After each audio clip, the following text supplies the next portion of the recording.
Hello, today's topic, we're going to talk about people who have money in qualified accounts. Everybody out there knows people with IRAs and 401ks, and it's great putting that money in, tax deductible. It's great watching it grow tax deferred, and everybody hates paying the taxes when it comes out.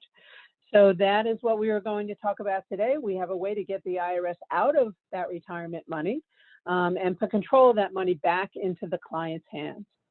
So right now, there is a lot of this money out there. There's $33 trillion sitting in qualified accounts. We all know people with those accounts. And if you overlay that with the baby boomer demographic, that money is moving. So this is a conversation to have with people. You know, you talk to people, they have money sitting in an IRA or 401k. What's your plan for getting that money out? Most people don't have one. And there are limited choices available to them for how to get it out. And we're going to show them one that they don't know about. So that money as it's currently sitting is subject to taxes. Here's the problem, right? Someone says, I have $1 million sitting in my IRA. They bring you a statement. It says $1 million.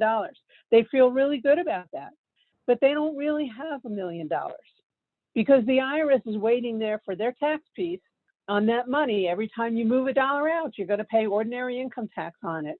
So, you know, I'm using someone here at the federal tax rate, and I have them in North Carolina. It's kind of middle of the road tax state. It's about 5.07% for state tax. For this person, if they were in that state, they have $1 million. They really only own $577,500 of that. The IRS is going to take the rest in income taxes. And that is usually not something that makes people happy. They would like to get that tax bill down, and we can show them a way to do that. So first of all, you know, let's look at what their options are. Right now, they really only have two basic options on that money. They could leave it in that qualified account, let it keep growing, tax deferred. When they hit age 72, they will have to take required minimum distributions. You know, but they could prolong the account as long as they can. Once they pass away, it can go to a beneficiary. Option number two, they could convert to a Roth IRA. I've had a lot of conversations with people in the last year about converting to a Roth IRA because a lot of people think tax rates are lower now than they're going to be in the future. And if you really believe that, you might want to convert now. For those people who do a Roth conversion, you pay all the tax when you convert. But after that, everything is income tax free, and there are no required minimum distributions. So you can let that money sit there and grow. Now, when that account owner passes away, it can go to a beneficiary. We'll get to those rules in a second because they can't keep it growing forever. So that's another hit on those accounts. Or we have a third option here that most people don't know about. And this is all safe harbor in the Internal Revenue Code. We are not creating audit activity for anybody. We're going to use rules that have been around for a very, very long time. And a safe harbor calculation. So, you know, safe harbor means it's the IRS's calculation. They can't challenge it. But putting the right pieces together, we're going to take back control of this money, let the client use it when they want it, how they want to use it, not be subject to RMDs, pay a lower income tax amount on it. We will reduce or eliminate market risk entirely, depending on the particulars we use.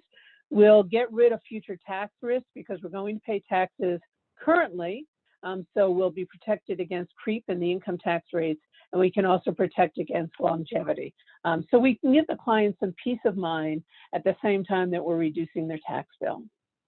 So let's look at those options, right? If they leave their money in the qualified account, they could take out more, but if they don't want to take out the money, let it keep growing. And when they hit age 72, they have to start withdrawals. So I've just taken the RMD table here and translated that into a percentage. So when a person is 72, here's the factor on the IRS table. That translates into 3.91% of their account that they have to withdraw. And you see those percentages keep climbing, climbing, climbing. By the time they're 85, it's 6.76%. By the time they're 90, it's 8.77%. So that old kind of rule of thumb, you know, that people still talk about is withdraw 4% of your account in retirement and you'll be fine. You won't run out of money. I don't know, that may be true, it may not, but it's not an option. You don't get to withdraw 4% of your account, not once you're past age 72. You cross over 4% by the time you're 73 on the chart. Now, if you don't want to run out of money, you want to protect that principal either because you're afraid of running out of money, or maybe you want to pass it on to somebody.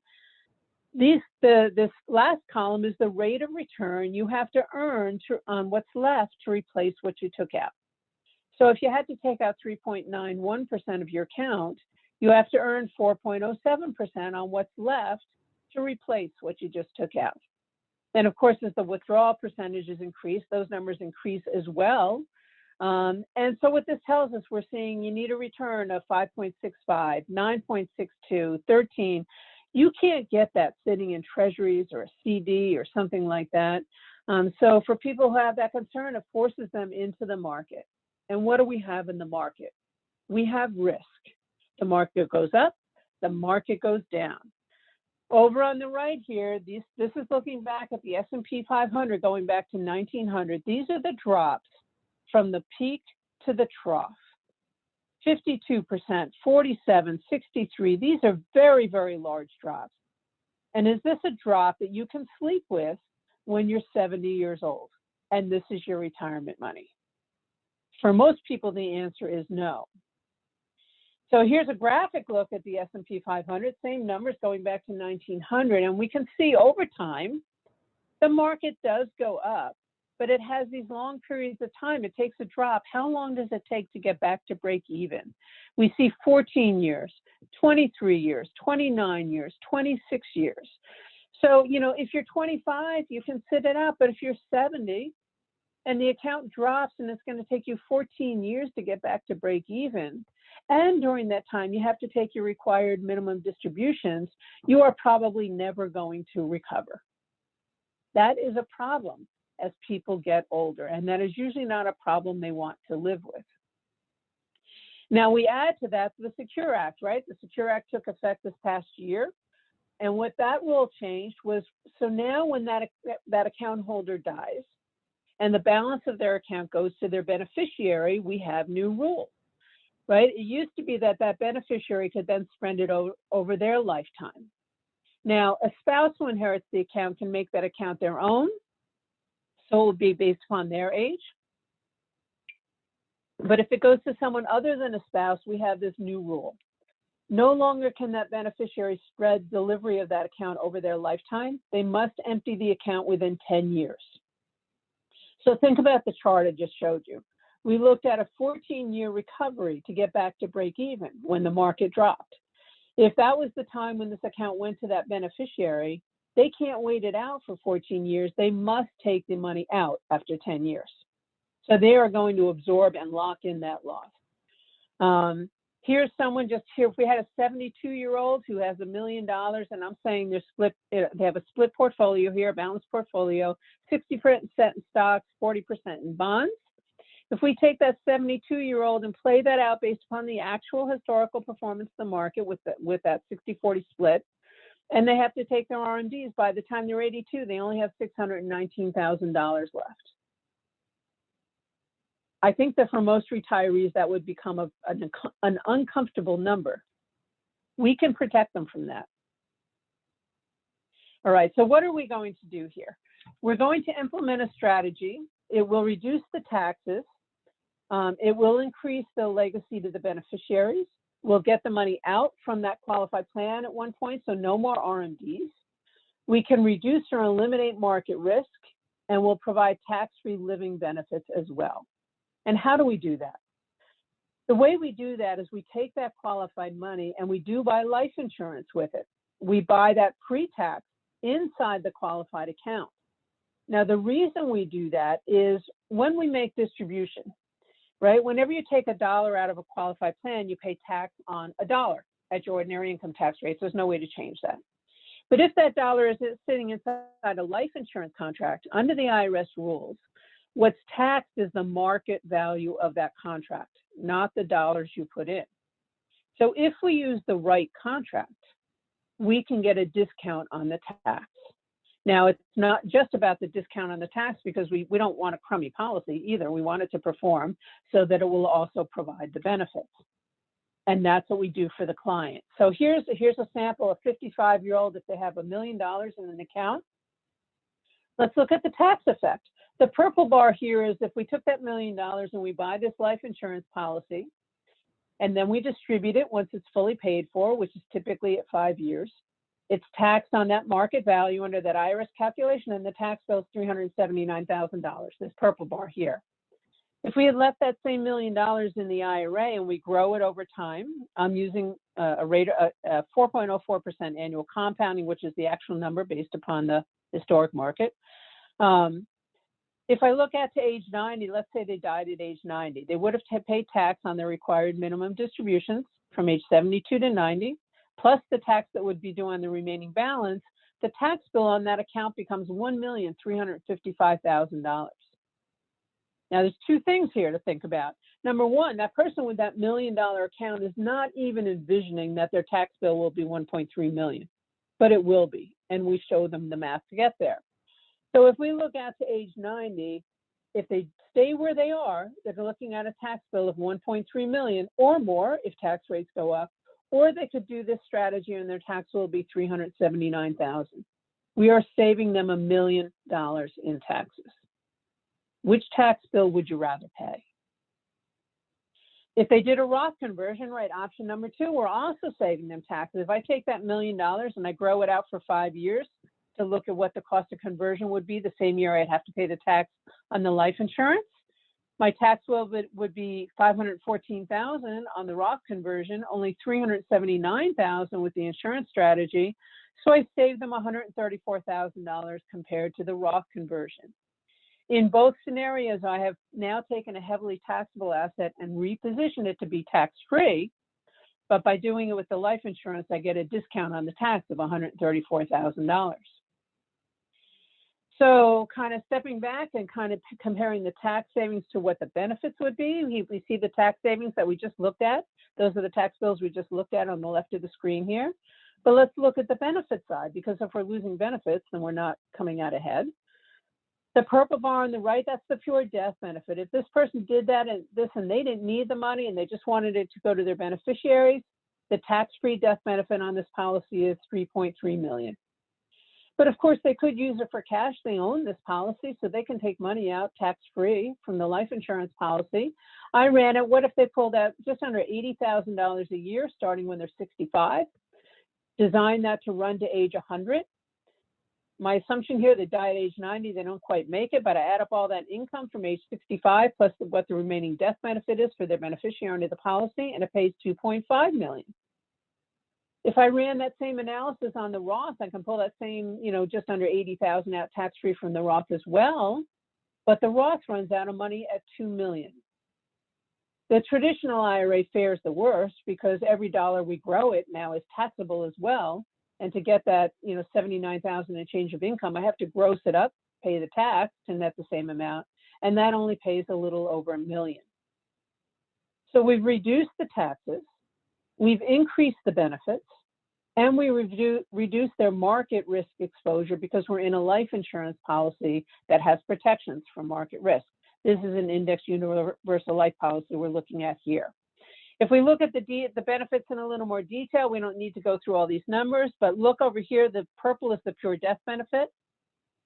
The bluish column here is the one where we're taking this income. The gold one is the traditional IRA, and the green is the Roth. Where you see these numbers turn to red, that is where the account has run out of money. You see both the traditional and the Roth running out of money while the insurance keeps continuing. This policy will run to age 120. This is the same analysis, but what if we just had 3 times where the market went negative, didn't stay positive? I'm spreading them 15 years apart, so I'm being very generous to the market here. And you see we run out of money even more quickly in the IRA scenarios, but the insurance has the floor of 0, right? It's an indexed universal life. When the policy goes negative, we don't go negative with it. We have reduced that downside risk. We've eliminated the downside risk and reduced the risk overall. They have the living benefits in this policy as well. So this could fill a long-term care need. These are accelerated benefits. So if a person had one of these major health events, they could access this money tax-free to use to meet their needs. Obviously, if they left the money in the IRA, they don't have this added benefit. If they had to pull the money out, it would just reduce the balance of their account, unless they had also bought long-term care insurance. For this person, we're just estimating out ahead. They might have a future expense by national statistics of about $736,000 if they meet the statistics of the average. These benefits could cover that. Without these benefits, they would have to draw that from other assets that they have. So I just want to show you two other quick scenarios here to show you how this can play out. There's a lot of flexibility in this program. First of all, the client can use as much money as they want of their account. It's all qualified money, so we're always working with money they already have accumulated, so there aren't cash flow issues here. It's just a question of how much they want to use. We can write the insurance on the person who owns the account or anybody they have an insurable interest in, including their spouse and their children. So this is a real client I had who wanted to do a qualified plan to get a tax deduction. I do those. So we did this was a couple making $700,000. They had other income. They didn't need this money, so they wanted to try and get the tax bill down. They had a $250,000 tax bill. We put a defined benefit plan in for them, got them a $405,000 deduction, got their tax bill down to $50,000 and changed. So we saved them just under $200,000 in taxes. They were happy about that. They adopted the plan. Their plan is to do this for 5 years. So if we multiply that out times 5, they'll save $996,200 in taxes. They will have accumulated $2,068,000 in this plan, right? It's a defined benefit plan, so we know what that number will be. The plan is to then take that money, that $2,068,000. We're going to buy insurance with this strategy to get the money out. We are insuring their children instead of them because they don't need the money. This is about passing the money on. It buys $23 million of insurance on their 2 children.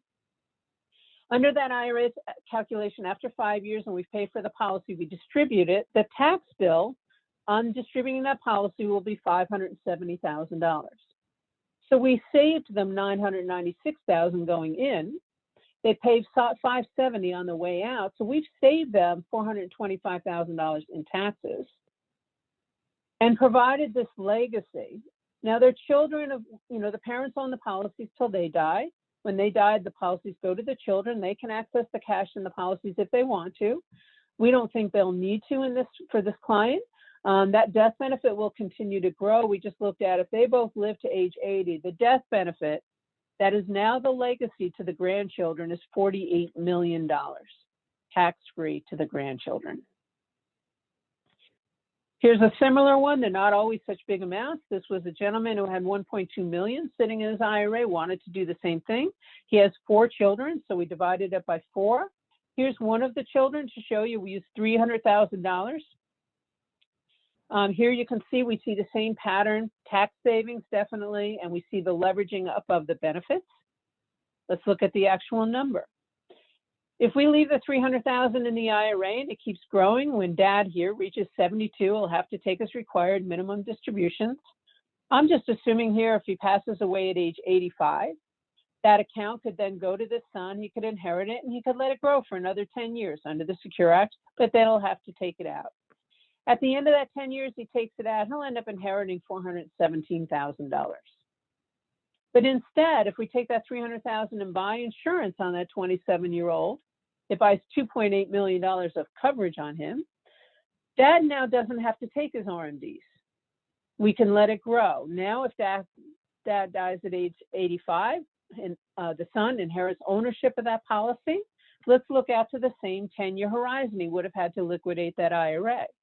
The policy has $1,081,000 in it. That's all accessible to him tax-free instead of $417,000.